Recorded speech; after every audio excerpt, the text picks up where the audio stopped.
Hello and welcome. This is Rick Adams from practicalcsm.com on yet another podcast.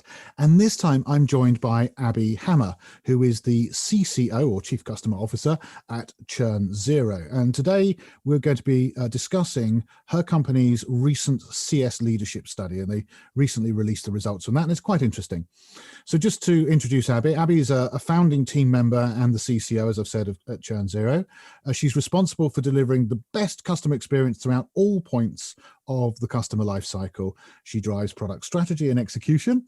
She leads the customer success team, and they, of course, are responsible for delivering the implementation and working to drive adoption, engagement, and expansion across the whole Churnzero platform.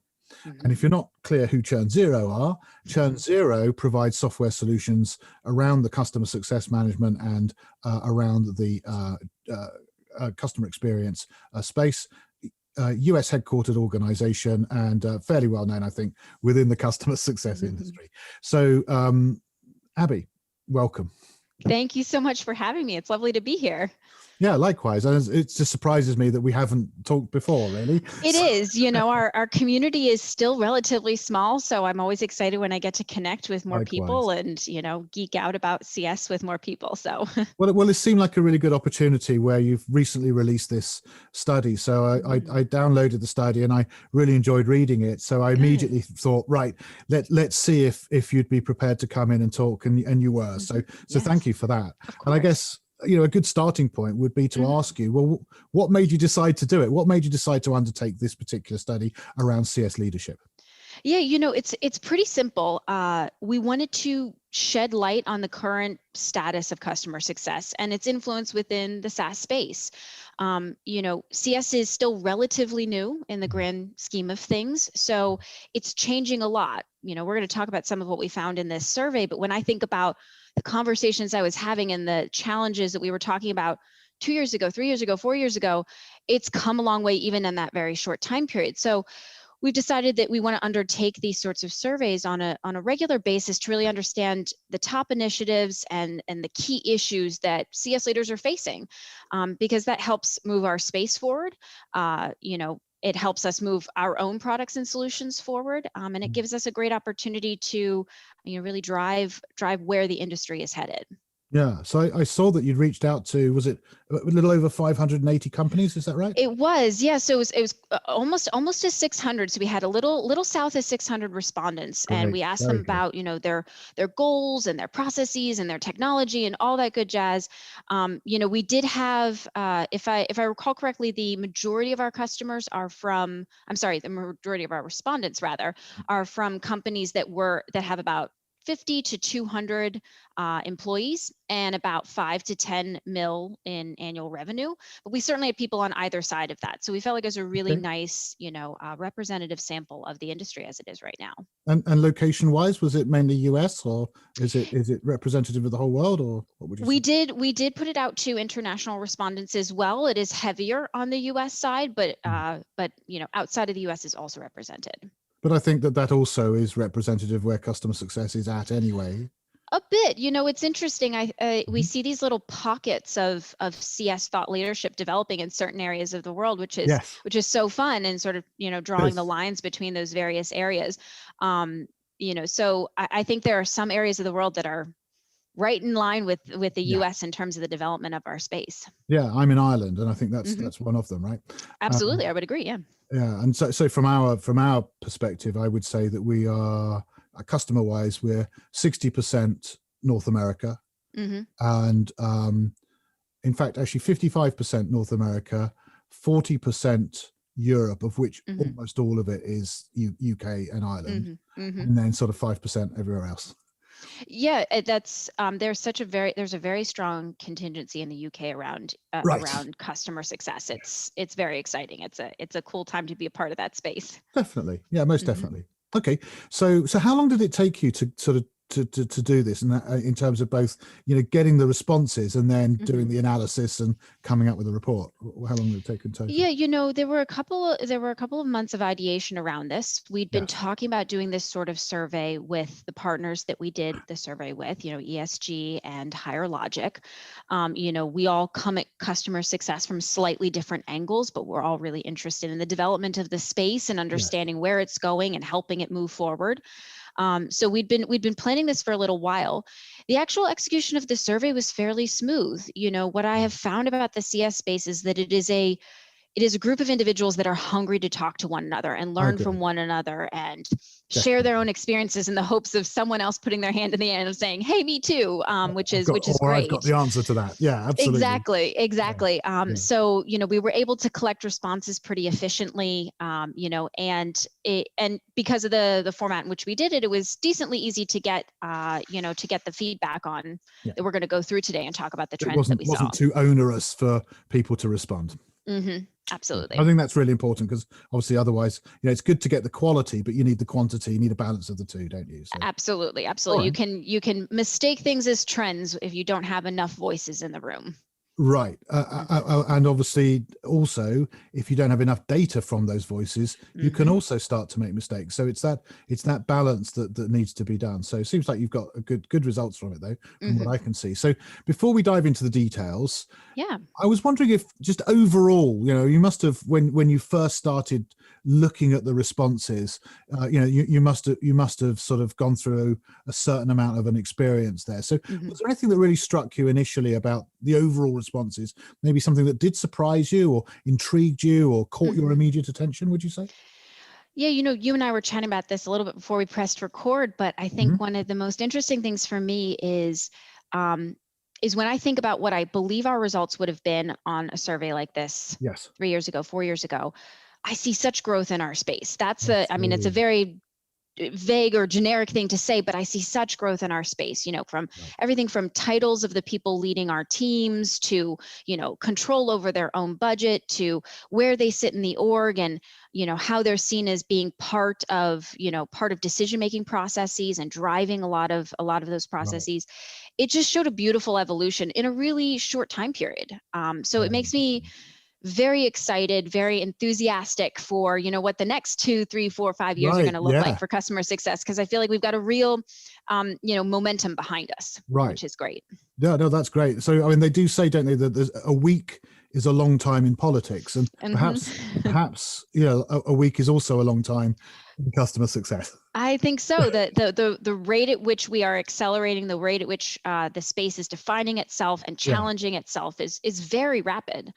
So I'm excited for us to continue to keep doing these sorts of surveys so we can see the growth. Yeah, and of course, the more you do, the more you've got sort of data points to start extending out into the future and looking at sort of patterns into the future, which will be quite interesting as well. Absolutely. Okay, Absolutely. so you divided the survey report into 4 key areas, or I think you might have called them themes.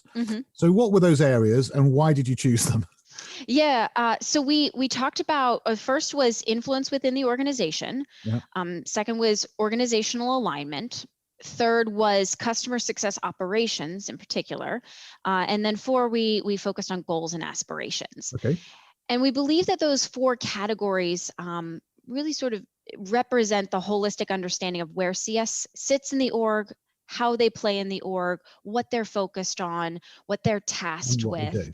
And what they do, which, frankly, that's still something that customer success is defining a bit. Like, it can cover all manner of things in various organizations. So some of those themes, those areas, may feel simplistic, but in an emerging space like ours, they're important things to define. What are you actually responsible for? Who do you report to? It gives a good sense of of how success is viewed, and how it's valued more broadly. And actually, one question that I should have asked you that I forgot to is who actually responded in terms of like role within the organization? So within our mix, we had, and I'm trying to find the numbers here just so I can give you specifics. So we had about half of our respondents, their team was led, and these aren't necessarily the respondents themselves, but I think it gives a good I think it answers your question as well, is that Okay. about half of our respondents said that their CS team is led by someone with a title of VP or higher. And that was often themselves responding for themselves. And then the other half were led by director, senior director, or lower. Mhm. Interestingly enough, right now, only about 10% are led by a CCO, which is not entirely surprising. The title is still emerging. We expect that title will become increasingly common, because what we did find is, of those leaders, regardless of what their title was, 75% of them have a seat at the exec table, have control over their budget. So they are a very strong functional leader, which means I think we'll see that CCO title come into play more as the space matures and as the people within the space mature as well. Right. So I would absolutely agree that if you've got C in your title, then that would suggest that you either have a place actually on the board itself, or are very influential and are meeting regularly with the board members, and that you have influence over it at a minimum. And as you said, that you actually are a decision maker. You are a sponsor. You hold the budget. You make budgetary decisions for the area of the organization with which you influence. Whereas, as you say, going down to the VP as a next level down, are going to tend to be reporting to a C-level exec, and tend to have to go a little bit more cap in hand and fight their fights, perhaps to win the budgets, etc. And I think that actually is something very important in the world of customer success. So we'll see how much you've touched on that as we go through. So let's start, in fact, with, we're talking about influence within the organization. So let's look at area one, influence within the organization. So give me an overview of what you've sort of what made you choose this, what it incorporates, and then what the core findings were, if you will. Yeah, so a very straightforward way to assess influence of customer success within the organization is to look at organizational structure. Factors like budget autonomy and reporting structures and leadership seniority. All of that speaks to how important customer success is considered within the organization. It's your first signal, on where it sits and what kind of power it holds. What we found is about 55% of CS orgs are reporting directly to the CEO. About 45% are not. And what was interesting to me in amongst that mix actually is that we're seeing that it's less likely that customer success reports to the CEO as the company size increases. Now, that actually makes sense to me. Yeah. Some of it made sense to me. Like, certainly when you're in a smaller org, a lot more people report to the CEO than you would in a larger org. To a small enough org, and everybody reports to the CEO. Exactly. Get to the one stage beyond that, and everybody is the CEO. So. That's true. That's true. I like that. It was interesting in those companies where that are a little larger, where customer success doesn't report to the CEO. We saw them largely reporting up to a sales or revenue organization. So, maybe lining up with the CRO. Or similar. And then sometimes we also saw them sitting in the services or the support organization. Yes. And I think both of those spots can have pros. If you're lined up with the CRO, there's going to be a lot of alignment between CS and sales, which can have a lot of benefit. Absolutely. If you're lined up with whoever leads support and services, you're going to be really great having a holistic customer experience, because all of your customer teams are going to be underneath, one leadership. Now the orgs that we see that are most mature, when we look at other factors later in the survey, that have the most developed processes, have the most developed systems, though there is a correlation between those and the ones where there is a direct report to the CEO, where, just sort of essentially says, if the more mature and more influential the team is, the CS team is, the more likely you are to report directly to the CEO. Right.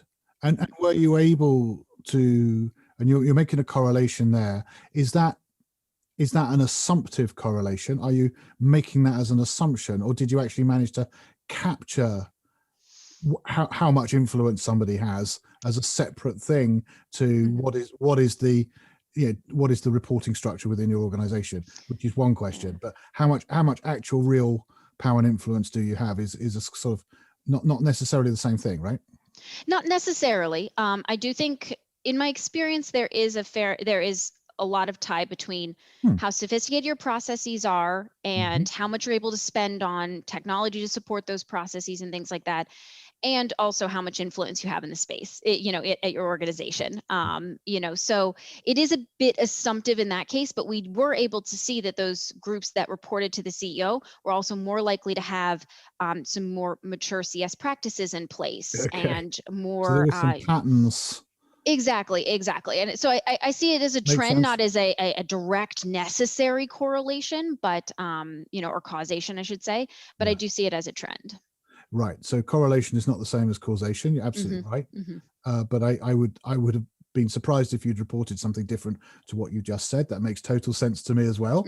And I would also say that, going back to that conversation about, well, who does the head of the CS function, whatever their title might be, and to an extent, titles don't matter, right? I mean, Right. it is influence that is important here.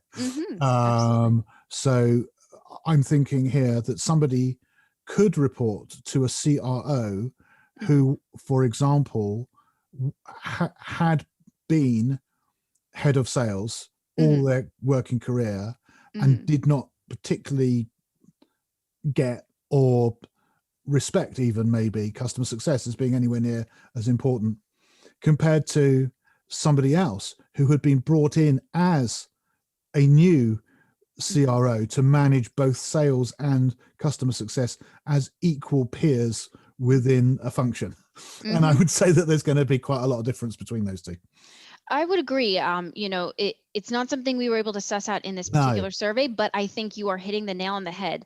In general, when we talk about CS, because we get into some of this with organizational alignment, that sort of thing, Yeah. the way you structure your team and who you put in charge of it and what their skill set is going to define what happens with the team. So yeah, if you have a CRO who is really a salesperson, they're going to have that lean, they're going to have that tint, versus someone who came in and was in charge of both from the beginning. Yeah.